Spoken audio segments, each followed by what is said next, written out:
Boogie Pop Phantom.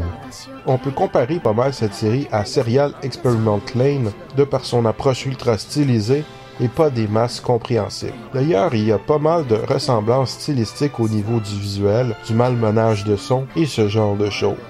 Cette série, clairement assez expérimentale, me semble encore plus incompréhensible que Lain, qui était au moins plus ou moins expliqué dans certaines scènes. Boogie Pop explique assez peu au final, quoique à la base c'est une série de romans qui n'a pas été traduit à ma connaissance, et il y a un film live antérieur à la série qui peut aider un peu.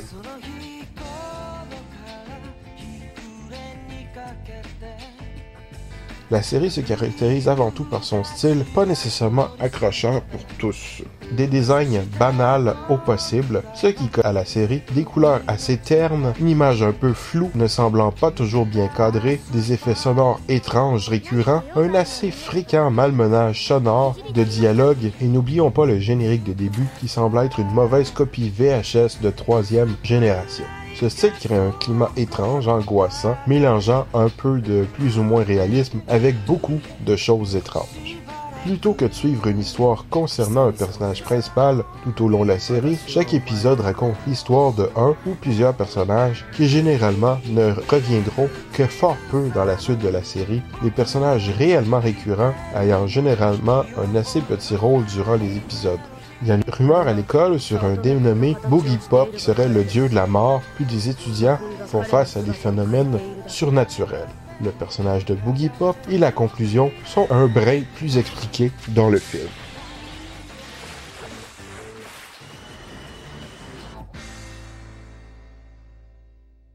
Les créateurs de la série Raxefon ont ouvertement décidé de faire ce qu'aurait dû être Evangelion selon eux. On a donc droit à de nombreuses similitudes. Bien évidemment, ça aurait été trop nul de reprendre la même trame inspirée du christianisme et du bouddhisme. On s'inspire plutôt de musique et d'anciennes civilisations.